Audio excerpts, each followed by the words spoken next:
Hello friends, and welcome to another Duke Family Adventure vlog.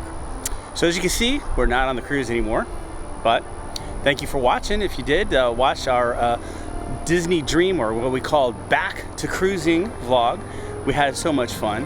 And in doing that, since this has been that was our 16th cruise on Disney Cruise Line, we thought it would be helpful to do a vlog on just some helpful hints and tips. Okay, so I'm not going to call it the top 10 anything, just some helpful hints that may be a benefit in planning your next Disney cruise. So let's do it.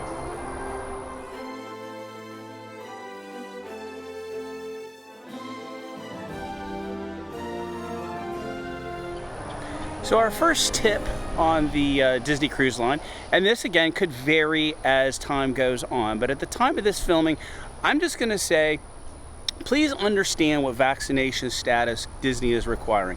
It is going to change. It is going to evolve. It has since they opened up cruising back in the fall. So just be sure you go online and understand what the vaccination status is for different ages. So don't go by what we're saying. That's why I'm going to kind of be vague on this particular tip, but know what you need to do as far as your vaccination status and the time frames of when to load your vaccination status online, because it will cause an issue at the port if it's not in the safe passage or whatever they're using, or if there is vaccination statuses requirements before you're cruising. Which brings us to the next tip. Indeed, know before you go. And it's not just your vaccination statuses, and I've said it throughout the vlog, but know what you need to carry on the Disney cruise before you get online, or before you get on board. Number one, be sure and be very clear. Any child under the age of 16 just needs to have a birth certificate. That's it. Now, as I said in the vlog, we carry our passports just in case, but you don't need to have that. You don't need to have that to get off the ship at different port of calls. 16 and under 16 do not require a photo ID. Just require a birth certificate, not necessarily off the ship or anything, just to get on the ship. Birth certificate, that's it. And it's either keep it on your phone or keep it in person, whichever. Number two then follows with 16 and older must have a government photo ID. No exceptions, as I said in the vlog. Be very clear about that, because it will be a problem if you get to the port and your 17-year-old doesn't have a government-issued photo ID. Next in line with know before you go, understand the Castaway Club, because this really is what allows you to be able to, when you can make your bookings for port calls and different events on the ship, dining experiences that are exclusive for adults and need reservations, you have to know the Castaway Club. So basically it's silver, gold, and platinum. First time you cruise, you basically are entered into the Castaway Club automatically. You don't have to buy into it or anything like that. You bought into it when you did your cruise. But at the first cruise, after the first cruise, so cruise 2, you now are silver. Silver allows a certain time frame, and we'll put these in. I don't remember right off the hand, but we'll put these in as to when the time frame starts for booking your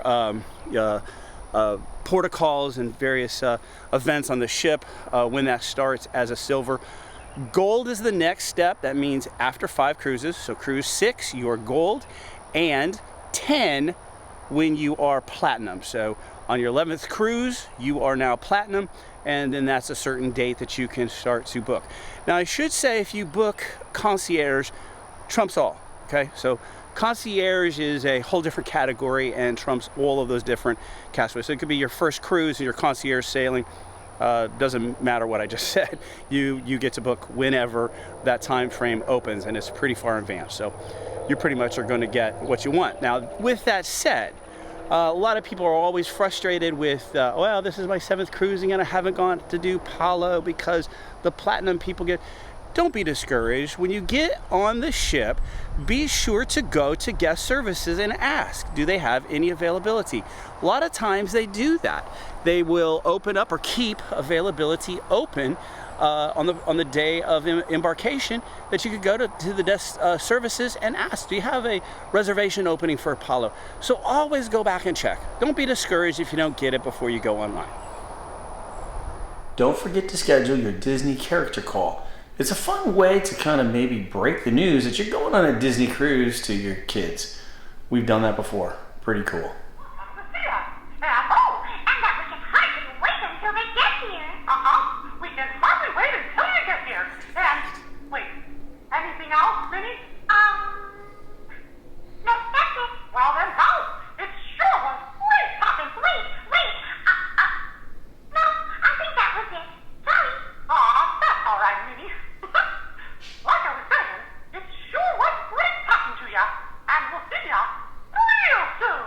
Bye.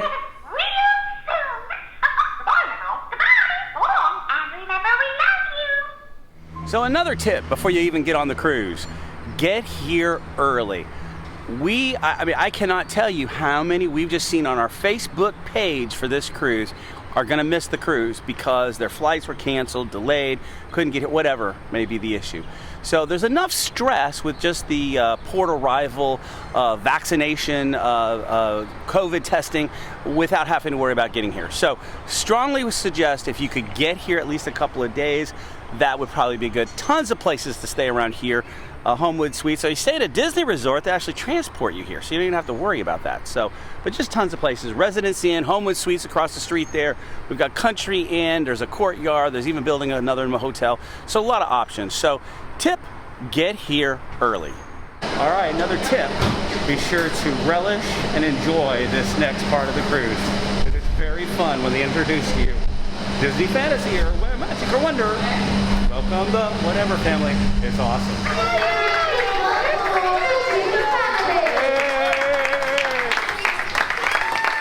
So another tip when you're getting on any of the ships, there's usually two options on your embarkation day. One is cabanas, or whatever the new ship is going to be called, as a wish. But the other is a sit-down meal. So we're here at Animator's Palette for our first meal here on Back to Cruising. Next tip, make sure you download the Disney Cruise app before you get on board. For those who've cruised in the past, this app actually has been updated, so make sure you've got the newest version. But do that before you get on board because that's your navigator. They don't print out navigators anymore. What's going on, activities, kids club stuff, nothing. They don't print any of that out. It's all on your app. So make sure you download that port side so it's all ready to go. Then when you get on the cruise, put it in airplane mode and then on your Disney Wi-Fi. This next hint or tip is just a watch. Be sure to take some time to enjoy the sunset, or as in this case, the sunrise. After all, you're here to relax and to rejuvenate yourself.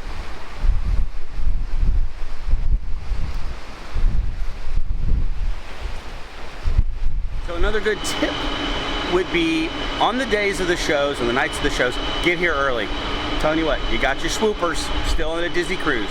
You got your swoopers.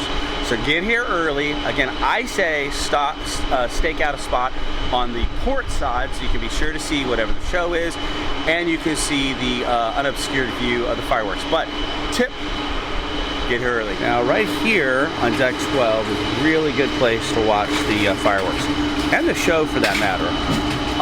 That's an okay place too. We'll show you what it looks like from here. But if I swing around real slowly there on show days, this is a really good place to see the show. And then all you do is turn around on the nights that they're going to show the fireworks. There you go. See it right there. So I want to say this is port side, but again, I'll put in there if I'm wrong. So here would be another good tip for you. Watch some vlogs before you go. Watch Duke Family Adventures before you go cruising. We'll give you some of the lowdown on what you could do. So that's another tip. Be sure you kind of know the layout of the ship you're going on. Because I'll tell you, even though it's fun to explore, it makes it a lot easier if you kind of know what to expect and where things are. And then you get on and you can still explore, but you kind of have a little bit of idea where you're headed to and what you want to do. So another tip. So another fun thing about cruising is relaxing and enjoying different port of calls, but it's also ordering room service. And on Disney cruising, it's free. Just remember to tip the server as he comes. So anyway, we got, for our first day aboard the Disney Dream, premium Mickey bar. They're vegetarian. So premium Mickey bars, and also the cake of the day, which was, it changes, but it's carrot cake, and an assortment of cheeses. So there's the premium Mickey bars, and you have to ask for it. You have to call the room service and ask for, what's your cake of the day? And it's carrot cake. And then these sort of cheeses, looking good with little grapes, little crackers, celery. Yeah, celery there. All right, dig, go. Mickey bars are better on the cruises, aren't they? Oh, heck yeah. So if you liked your Disney cruise, be sure that you book your next one online as a placeholder. You don't have to necessarily know exactly where you're going. In fact, now, because the Disney cruise booking desk is not open, you have to do it online. So you're just basically placing a placeholder for $250, but here's the key. You get 10% off on your next cruise. So back port side, you'll get an email. You'll have a number on it. You make your next reservation. That's what you give them. $250 deposit plus 10% off your next cruise. Be sure you do that while you're on board. Now, I did want to insert a little explanation about the placeholder, because when I was describing it as you're doing it on the ship. And I said online, and I don't mean to imply that you do it online when you get back to port. It's just doing a placeholder now is a little different than it used to be, where they had the placeholder desk open and you just went there and you just said, I'm going to do a placeholder, and didn't have to have a specific sailing date. You could have one, it didn't matter, and you get your placeholder, you down payment, and then you get 10% off. So what I mean is now, and this could change on the day of your sailing, but now they actually have an online, on board online, what I mean is ability to put a placeholder. Now, be very careful with that, because we still have not got a placeholder. Be sure that you save the screenshot that says you did it on board. We have to call. We still have not gotten our placeholder for our next upcoming Disney cruises, whenever we want to choose to do that. So be sure you do that, because you're on the ship and there's going to be some delays from the time that they process your credit card and you get back in port and you get. So a lot of people are like us. We have not gotten our email that says confirmed we have a Disney placeholder. So we're gonna have to call, because we're getting out there. So we don't want to wait 30 days more, then it gets a little sticky. So be sure that you do that as soon as you get back home, and you save that screenshot when you do it on board that you placed your placeholder for your next Disney cruise. So last hint or tip, don't be sad. This is ending of a really good vacation. Don't be sad that you're leaving. Just plan on your next one, and then you have something to look forward to. Hope you enjoyed these hints and tips. This is after we've gone on now, this will be our 16th cruise. Thought it would be kind of helpful to just make a little vlog on some of the things that we've learned from other people. So most of all, have fun. Thank you for joining me.